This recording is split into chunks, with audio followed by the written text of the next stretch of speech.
Je guhuza abarundi bahungiye hanze y'igihugu c'amavukiro hamwe n'abasigaye mu gihugu biciye mu makuru atohojwe neza yerekeye ibisata vyose by'ubuzima bw'igihugu. Ikiganiro Humura Burundi gica ku rubuga rwa RPA kuri www.rpa.bi. Humura Burundi.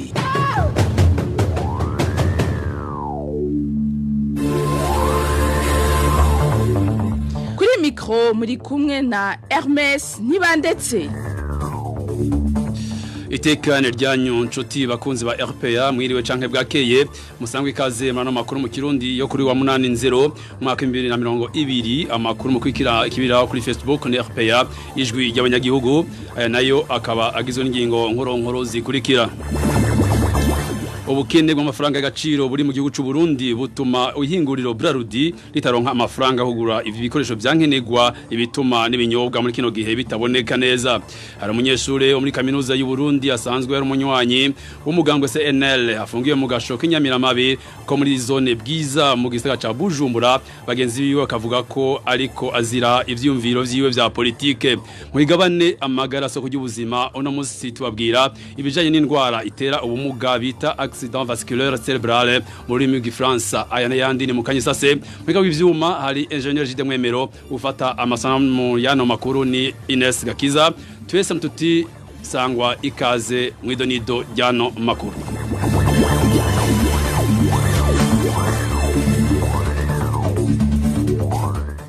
Ano makuru tuyatangurire mujanye n'intwaro ibereye ubukene bw'ibinyobwa vya Brarudi bwibonekeza mu gihugu buva ku ngorane zo gukora iryo hinguriro rifise muri kino gihe kubera ubukene bw'amafaranga y'agaciro buri mu Burundi Brarudi ntirikironka amafaranga hugura ivyankenegwa ikoresha no kuriha inyungu z'umutahe wishira hamwe Heineken. Uyu munsi amakuru kwizera amyesha ko Brarudi isigaye ikora ica kabiri c'ibinyobwa yaho rikora Innocent Valentin singira nkabo.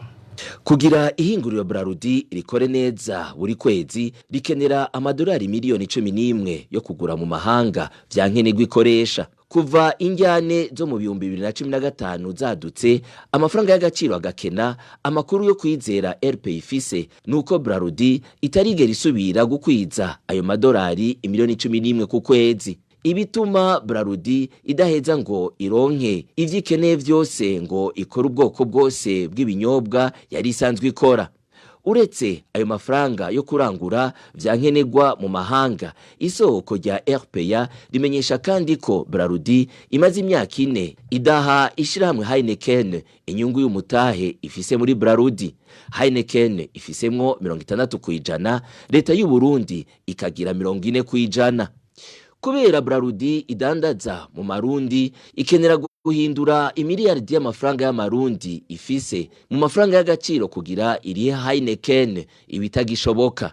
Uyu munsi ideni Brarudi ifitiye Heineken amakuru dukura muri Brarudi avuga ko igeze ku miliyoni irenga 180 y'amafaranga y'amanyaburaya. Brarudi iheraniye kandi n'abayigurisha ko ivyankenegwa ikoresha mu guhingura ibinyobwa bagiye barayigurana bizera ko ikibazo c'amafaranga y'agaciro kitazoteba mu Burundi. Heineken kubwo ayo makuru dufise ngo itangiye kuzeruka kwitazorihwa inyungu yayo. Kugira ibandanye ikora Brarudi hari vyankenegwa vy'ibinyobwa yasubirije ibindi iraheba kubikora burundu. Uyu munsi Brarudi ikora nk'ica kabiri c'ibinyobwa yahora ikora ko bw'isoko ryacu. Mu makuru yacu akurikira tuzobabwira ibinyobwa isigaye ikora na vyankenegwa yagira asubiriza. Abanyagihugu bo ku mutumba Mwarusi zone Muhweza komine Rutovu ni mu ntara ya Bururi baridogera umukuru wo mutumba yihagiye igitara ca leta. Abanyagihugu bamyesha ko uwo mukuru w'umutumba yanyegeje umugujejwe gukora amatohoza ku bitara vyegukira leta ko ico gitara ari kimwe muri vyo akavuga ko ari cishengero Panekote asanzwe asengeramwo Trésor Niyongabo. Ico gitara ca leta kivugwa kiri ahantu bita Inyenkware ku mutumba wa Mwarusi ku rubibe intara ya Bururi ihana na Makamba.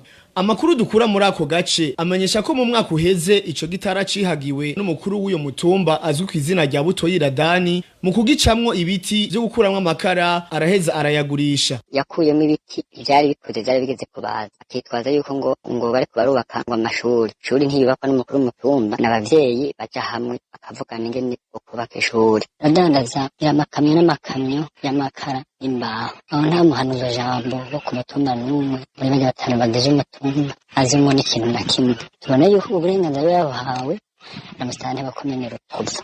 Abanyagihugu bo ku mutumba Mwarusi bavuga ko batewe amakenga no kubona uwo mutware yarahishije umugwi ujeje gukora amatohoza ku matongo ya leta kwico gitara kirimwo muri ayo matongo. Kubera umukuru w'umutumba bakora na musitanteri mu kugira ibiturire bakamusorera ico gitara ca leta baragisivye kugira ngo bagihereze idini rya Pentecote.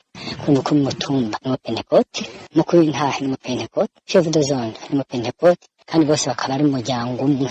Abo banyagihugu bavuga ko babwiye uwo mugwi ko umukuru w'umutumba afise intumbero yo kwigarurira ico gitara. Baranasavye ko wogaruka gupima ariko nubu bakaba bakiwurindiriye. Twarondeye Butoyi Radani atunga urutoki mu kwihagira ico gitara. Cyo kimwe na Ndayitwaye ko Jean musitanteri wa commune Rutovu ariko ntitwashoboye kubaronka.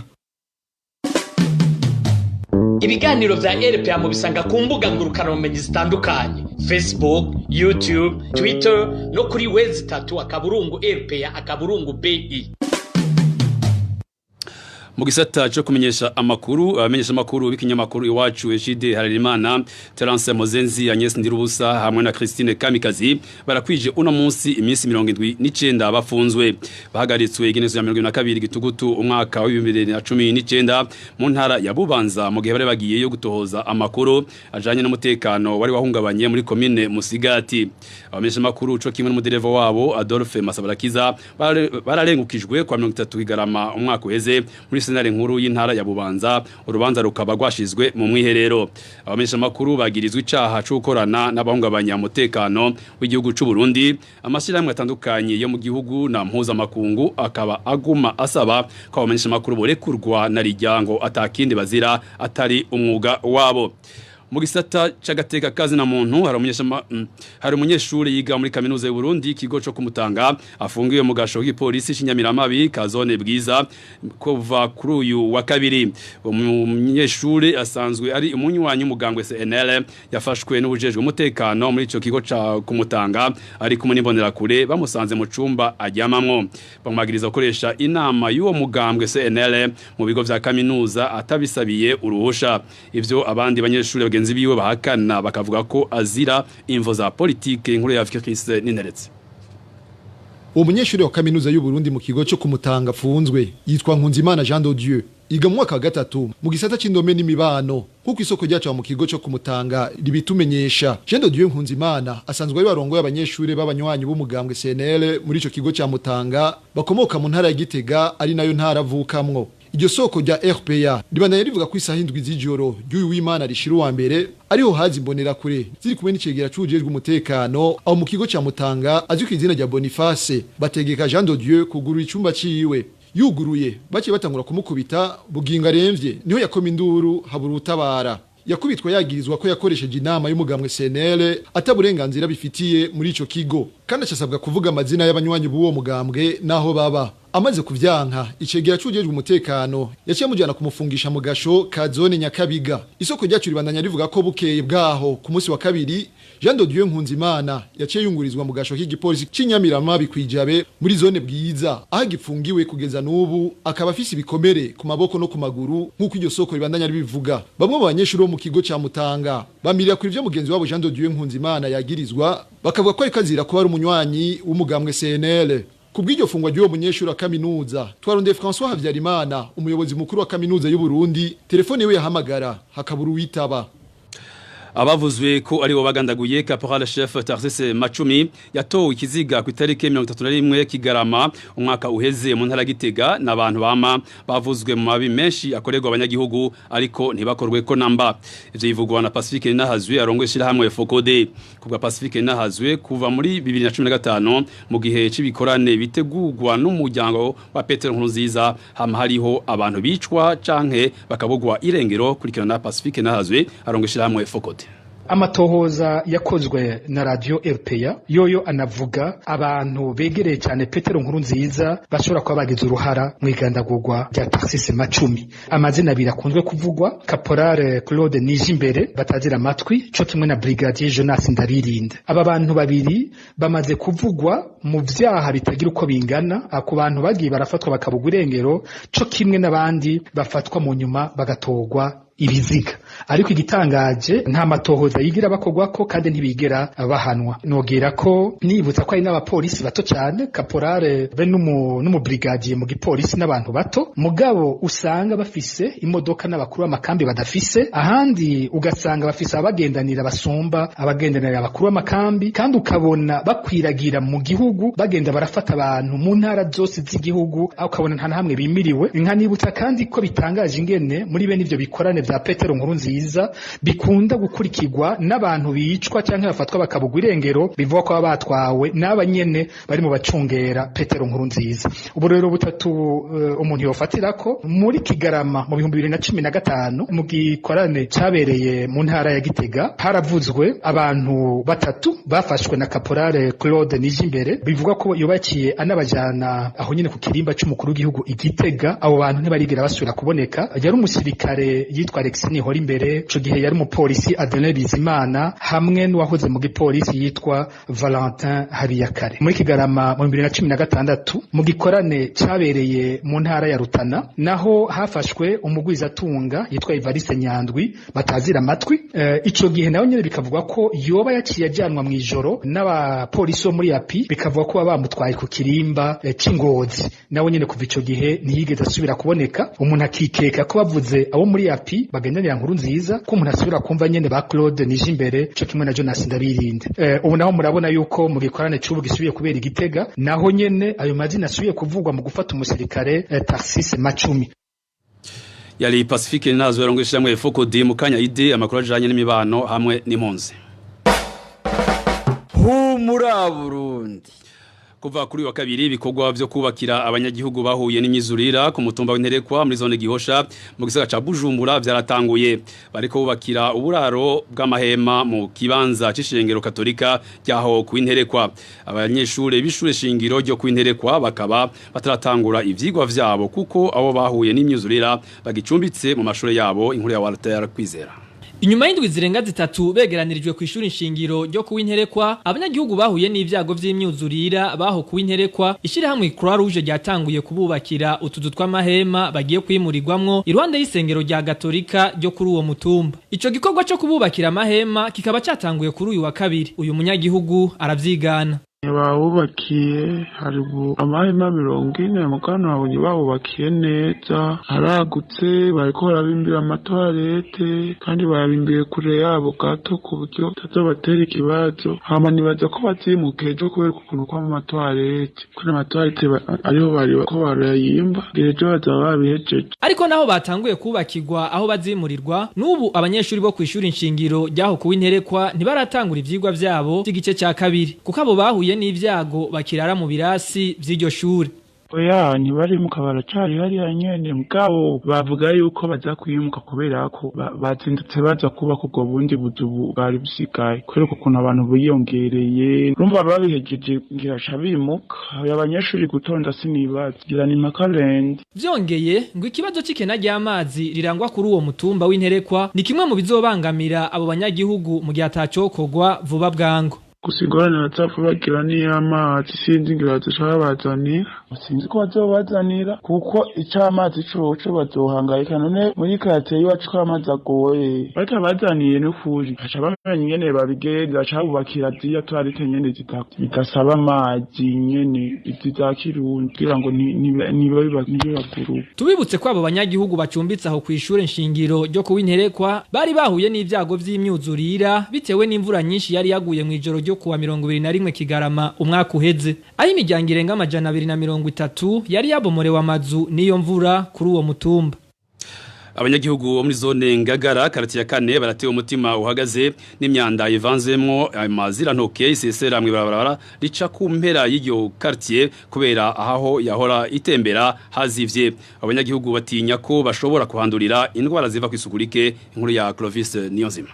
Umuringoti wazivye uri nko ku metero 100 uvuye hari ibiro vy'igipolisi kigenzura imbibe PAF neza na neza haruhande y'ikirabo benshi bita kwa Gahebera cyangwa kwa Suguru muri quartier ya kane ya zone Ngagara muri commune Ntahangwa mu gisagara ca Bujumbura. Uwo muringoti rero usanzwe utwara amazi avanze amazirantoki. Ivyo navyo bica bimeneka mu kabarabara kivu kamanuka muri quartier ya 5. Uhashitse wakirwa n'umunuko. Rimwe na rimwe imiduga n'amapikipiki bihaca bigashobora no kubigutarukirizako. Uwo muringo turi nko ku metero 200 gusa yahari igikoni cokerezamwe inyama c'ikirabo. Abaje kwivuna kanyota mu kirabo kwa Suguru bakidoga bavuga ko batazogenda batahanduriye ingwara. Iyo myanda rero iratemba igaca munsi y'umuserege uri kuri station itanga ibitoro hafi y'ikirabo bita kuri Carrefour, ariko agasubira kwiburukira mu ibarabara rija kumutakura neza na neza haruhande y'ishure ryisumbuye bita RP Ngagara, aha heza agatega akabibizi babisanzaye hagira ngo haraguye imvura ibidengeri bigakwira mu ibarabara ku buryo abagenda n'amaguru bagenda babihonyoramwo. Abanyagihugu begereye ahaciye iyo myanda bafise ubwoba ko bashobora gusubira guterwa n'indwara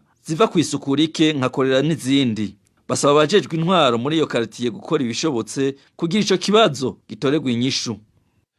Mu gisata c'impunzi naho inyuma y'amezi 6 bari bamaze barindiriye abanyeshuri mwaka w'icenda bari mu makambi y'impunzi z'abarundi mu gihugu ca Tanzania bagiye gukora ibibazo bitunganywa no mu leta ya Tanzania NECTA.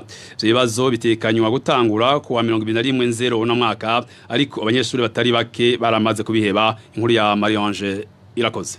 Ikirangamisi c'ibibazo Radio RPA imaze kuronka ikopi nico mu mwaka w'icenda gusa. Kubw'urwo rutonde ibibazo bizotangura ku igenekerezo rya 2021 bihere ku igenekerezo rya 2023 uyu mwaka. Nkuko bisanzwe ku kibazo gitangwa n'umugwi NECTA, imyiteguro y'ico kibazo yahereye ku gufotora abanyeshuri buca bagikora. Ni igikorwa catanguye kuri uno wa gatatu mu ikambi y'Induta eka mbere n'Inyarugusu. Abanyeshuri ubwabo basubiye mu makaye naho nyene atamwete babishiramwo, ariko ikirangamisi ntibaragikubita ijisho co kimwe n'abatari bake mu barezi. Bavuga ko bazemera babonye nka Toma. Uravye igihe biteguriye mu kw'icenda yasivye mu kw'icumi igasiba barategura kuyikora igihe kinaka mugabo ugasanga sico bayikoreye. Rero urumva bararambiwe sana n'ubu urumva ntibari siri yuko izokorwa, ndetse n'abigisha nyene ntibaravyemeza neza. Mwikambi y'Inyarugusu ho hari abanyeshuri bamaze kwifatira inzindi ntumbero kukuba bararindiriye bagahebura. Abanyeshuri nyene bariho bamaze guheba, hariho nk'aba bari bamaze guhunguka nk'abakobwa ugasanga bamwe muri bo bamaze kurongorwa, urumva nk'abo ntibera amaze kurongorwa hanyuma kucaza gukora NECTA usanga badashobora kumwemerera bidashobora gukunda. Abanyeshuri bo mwaka w'icenda ku mwaka w'ishure w'ibihumbi 2019 ushira ibihumbi 2020 bamaze gucegwa igice ca mbere cyose c'umwaka, n'ica kabiri kikaba gishobora kwiyongerako uravye umwanya bamara barindiriye ko amanota asohoka. Gushika ubu kandi akaba atawuza aho abanyeshuri baheza amashuri yisumbuye barindiriye impapuro z'umutsindo nabo bazokorera ibibazo. Uretse ko atakirangamisi cabo kiraboneka nta n'imyiteguro baratangura. Mu yindi myaka yose iheze iyi migwi uko ari ibiri y'abanyeshuri yahora itangurira rimwe ibibazo bitangwa na NECTA. Uruganda rwa RPA twarondeye ubutwara ishirahamwe IRC riheruka kwegukira igisata c'indero mu ikambi ya Nduta, ariko yaduhakaniye ko atari we ajejwe ico gisata.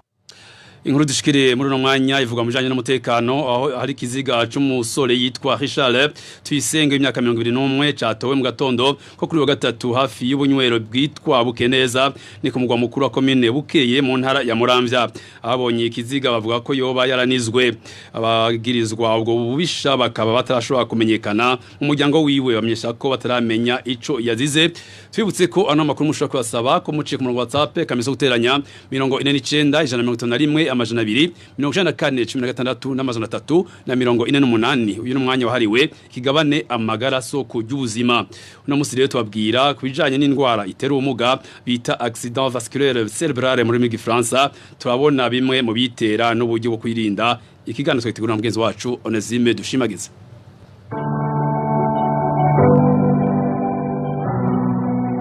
Amagara soko y'ubuzima.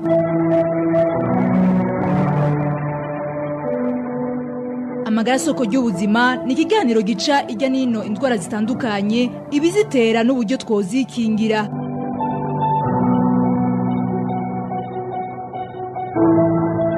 ikiganiro amagara soko y'ubuzima gica ku iradiyo ijwi ry'abanyagihugu RPA ku munsi wa gatatu.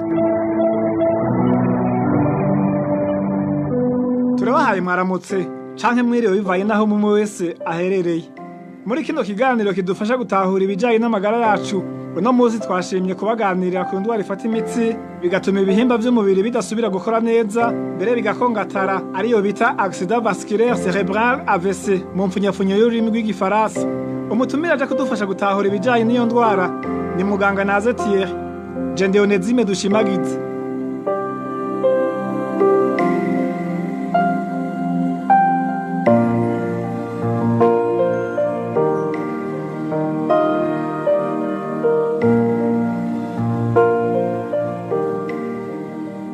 Ibiharuro bitangwa n'ishiramwe mpuzamakungu ryita amagara y'abantu ku isi OMS vyerekana ko abantu bangana miliyoni 17 ku isi bafatwa buri mwaka n'indwara y'ikongatara ry'imitsi. Muri bo 31% bafise munsi y'imyaka 65.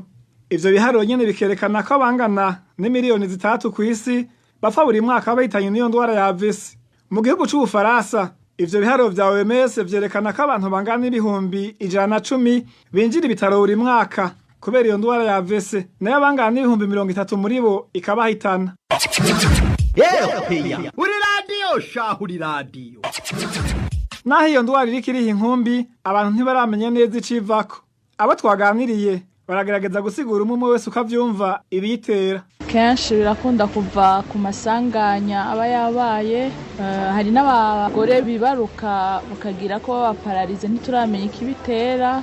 Hari n'izindi ndwara nyinshi usanga z'imitima, za mugiga, n'izindi ndwara zitandukanye tutaramenya, usanga umuntu muryama ari muzima mukavyuka musanga yakongataye.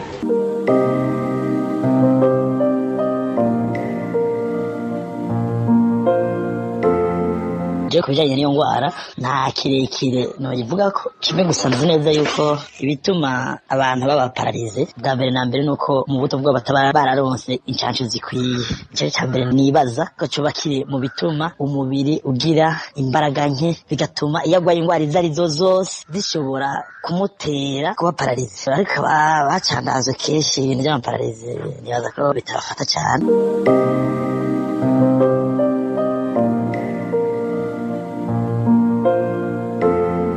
Je nibaza yuko yobiva ko ahantu umuntu ababa hakanye cyane ugasanga umuntu yarakomaraye amagufa, amaguru ntashobora kuyagorora neza canke amaboko, canke ko kenshi biba bivana n'ifunguro ridakwiye umuntu aba yarafashe canke ingwara aba yagiye aragwara mu buto bitewe n'ahantu yarabaye. Akenshi bikavana n'ukuntu umuntu aba akunda gukanya mu maguru canke nko mu maboko ugasanga umuntu yamana ibinyanya, imitsi ikituna.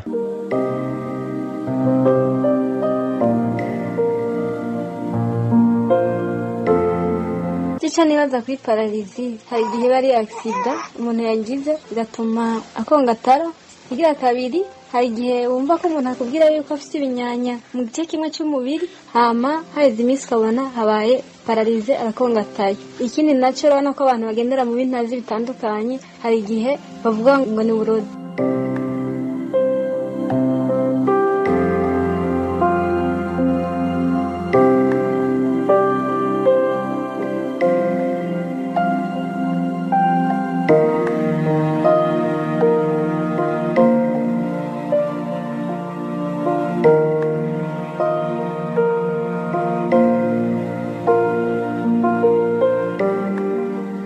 Mukurondera kumenya neza imvu zitandukanye zituma umuntu afatwa n'indwara ya AVC, nico catumye twegera muganga Naze Thierry aratwiganira icivako n'ibimenyetso bimwe bimwe biyerekana. AVC, accident vasculaire cérébral, novuga ko ikunze kugaragara bivuye ku bintu kwita bibiri. AVC bibaho mu gihe habayeho kubura amaraso mu gice c'ubwonko, navuga bwa mbere nko mu gihe haba kuziba k'umutsi utwara amaraso mu bwonko. Uko kuziba iyo kubayeho hakabaho kuvura kw'amaraso, urubu rw'amaraso rukagenda rukaja mu mutsi rukazibira bigafata nk'isaha yose. Ico gihe tuvuga ko umurwayi afise AVC iri ischemique. Ariko bibaho nubwo usanga habayeho kuziba umutsi dufate bigafata umunota umwe ariko wa mutsi ukicongera ukazibuka bikabandanya. Ico gihe tuvuga ko umurwayi yagize AVC ischemique transitoire. Ubundi buryo bwa kabiri novuga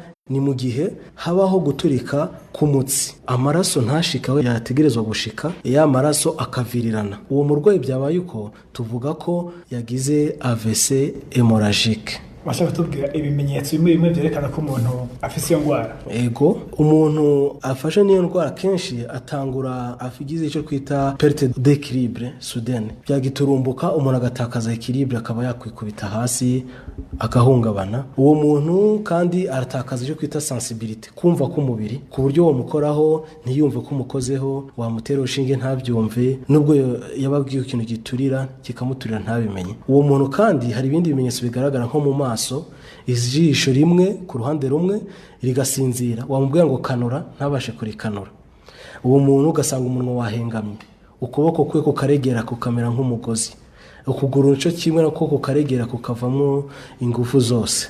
Uwo muntu hari icyo kwita kuzazanirwa, confusion.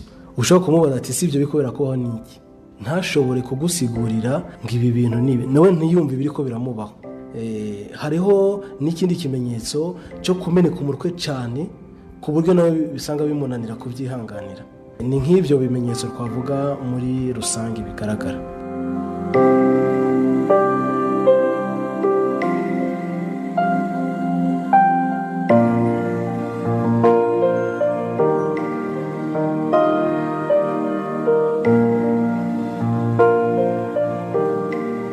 Abantu badakunda kugira imyimenyerezo yo kwinonora imitsi hamwe n'abanywa itabi ngo barakarirwa cyane n'iyo ndwara. Muganga Nazatiye aravuga kandi ko n'abanywa inzoga nyinshi bari mu bakarirwa nabo nyene n'iyo ndwara. Abantu bashobora gufatwa n'iyo ndwara abo tuva mu gifaransa les personnes à risque, n'abantu kuvuga byigeze gushikira imwe twavuze accident vasculaire ischemique transitoire, habayeho kuziba k'umutsi umwanya muto bikagaruka. Uwo muntu bimubayeho nubwo atohita bapararize nkuko tubyita, ariko agakomeza ubuzima bwe busanzwe. Uwo muntu ntiyorya yirara, ibyo bita kwirara biragira bikagaruka. Undi muntu twavuga ni umuntu asanzwe afise ikibazo cy'umutima, abantu bafise ibibazo twita ngo by'ivumbuka ry'umurindi w'amaraso. Nabo bantu bari mu gitigiri cy'abantu bashobora kurwara iyo ndwara ya AVC. Abandi bantu bashobora kurwara iyo ndwara AVC n'abantu bafise ikibazo cy'isukari, igisukari, diabete. Les diabetiques abo bantu nabo baba bari mu gitigiri cy'abashobora gufatwa na AVC. Abantu kandi bahorana kumeneka umutwe w'igihande kimwe, agasate, migraine. Nabo bantu nabo bari mu gitigiri cy'abantu bashobora kurwara iyo ndwara. No kongera n'abandi bantu bafite ikibazo cy'itiro, abantu baryama ntibasinzire, nta kibazo bafise ariko ugasanga araryama itiro rikabura. N'uwo muntu ari mu gitigiri cy'abantu bashobora gufatwa n'iyo ndwara. Novuga kandi abantu bafise igitigiri c'abasirikare bo mu maraso, les globules rouges, icyo kwita polyglobuliri, igitigiri c'abasirikare batukura bo mu maraso bari hejuru y'igitigiri twategezwa kwa dufise. N'uwo muntu aba ari mu gitigiri. Ariko hari n'abandi ariko tutavuga ko bikunze kuboneka cyane. Umuntu azi ko umuvyeyi wiwe yigeze kugira iyo AVC, nubwo atari benshi ariko nawe birashoboka ko byo mukurikirana ku byo mu muryango. Turavuze ibimenyetso byerekana umuntu ashaka afise ndwara. Wimaze gufata wewe wamera gute? Umuntu umaze gufatwa n'iyo ndwara, ikintu kigaragara cya mbere cyo nuko aba yatakaje ugutegeka k'umubiri wiwe ku gihande cy'umubiri, ni perte de contrôle dans les micros. Bishobora kuba mu bubamfu cyangwa bikaba mu kuryo, ariko akaba ari wa muntu wamubwira ngo terura ukuboko kwawe kore mu maso ntabishobore, wamubwira ati uko kuguru kwawe kwegezeyo ntashobore kugutegeka. Niba dukunze kumva bita paralysie. Nibyo bita paralysie, nibyo mu rurimi rw'igifaransa.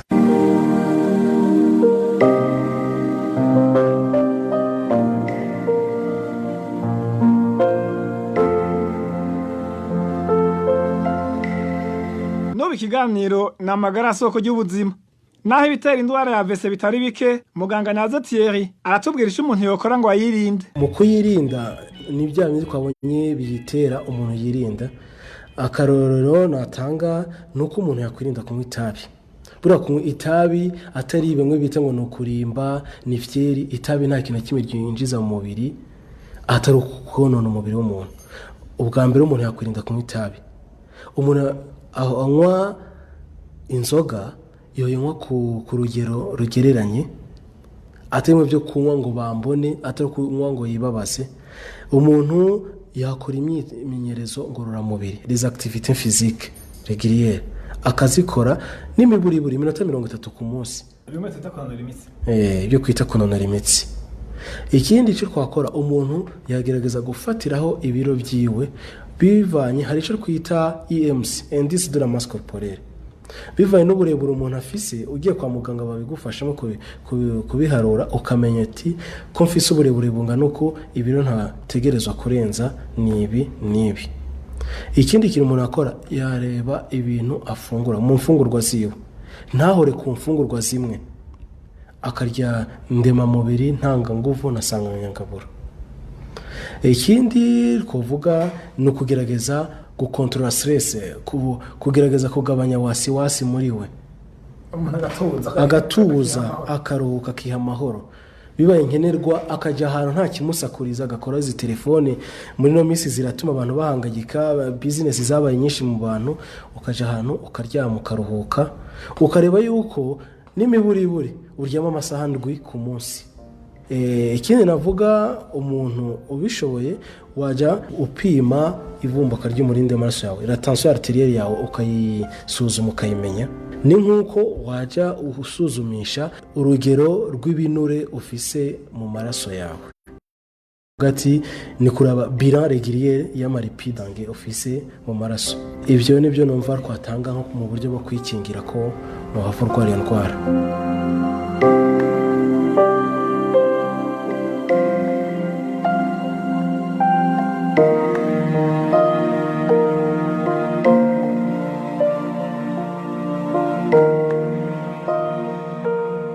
Iyo umuntu yibonye ko bimwe mu bimenyetso by'iyo ndwara, ngo yocanyarukira kwa muganga bakamupima, basanze yigwaye naho bakamuvura hakoreshejwe ubuhinga butandukanye bwabigenewe. Iyo ndwara twabonye yuko harimo mu nzira zibiri, hariho kuziba umutsi bikafata nk'isaha yose. Uwo muntu umutsi wazibye ukarenza isaha ntazababara nk'umuntu umutsi wazibye umunota 1 cyangwa 2. Ikindi nacyo, nk'umuntu umutsi waturitse ugaturika igihande kinini amaraso agaseseka. Ubwa mbere ho iyo ari nk'umutsi wazibye, nko kumuvura nk'abaganga, ubanza kumuha imitsi ishobora gushongesha cya kintu cyari cyakabuye, navuga kari kibumbye kakazibira umutsi. Tumuha imiti twita antikoagira, igatuma cya kintu cyibumbye mu mutsi kigashonga, amaraso akongera agatemba nk'uko bisanzwe.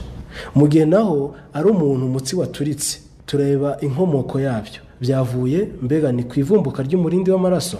Tumuha imiti igabanya ryavumbuka ry'umurindi w'amaraso, ukagabanuka ugasubira hasi.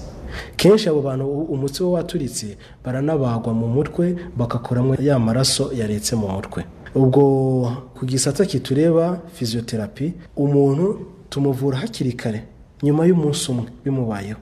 Ibyo bifasha iki? Bituma za ngingo ziwe tuzirinda kuzokongatara, bakikwita maladie articulaire mu gifaransa. Bigatuma kandi mu minsi iri imbere azashobora kongera kuba muzima, agakora ibyo yahora akora, ibyo twita rééducation na réadaptation mu rurimi rw'igifaransa. Hari abantu benshi barabona ibimenyetso nk'ibyo bimwe twabonye, yuko umuntu ashobora kugira akantu nk'iserere, gasanga araguye, hanyuma biheze bakamenya ibisanzwe, ntipimishe, benshi bakayifata kumenegwe. Niyihe mpanuro abantu bamaze kubona ibimenyetso nk'ibyo bakora iki? Impanuro notekerera abantu boba bibonaho biriya bimenyetso twavuze, kumeneka umutwe, gutakaza equilibre bya giturumbuka. Kenshi hari ababifata minenerwe canke bakavyibaza ko barozwe, bakabaje no mu bapfumu bakabaca indasago n'ibiki, no bahanura bakava ubuzima bakaje ibuntu. Uwibonyeho ibimenyetso nk'ibyo yihuta aje kwa muganga, abaganga barahari babinonosoye, bazomufasha ubuzima bwiwe bugende neza.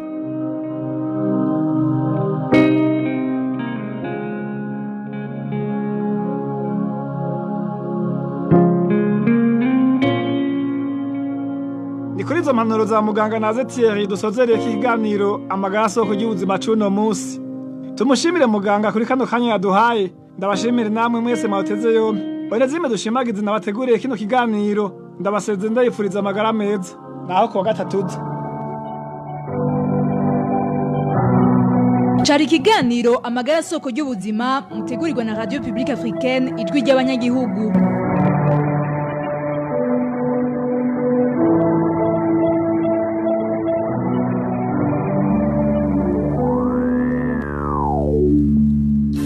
Arakoze mugezi wacu Onezime dushimagize n'umutumire wiwe. Bakoze kandi bagezanje bakoze ibishoboka byose kugira ngo ano makuru ashobora kuboneka ku mwanya utekanijwe. Ejide Mwemero ari mu byuma Ines Gakiza nibafasha amasanamu nabo nyine twashimire kuri mikongo kumwe na Hermes Ndetse tuti mugire umugoroba n'ijoro ryiza.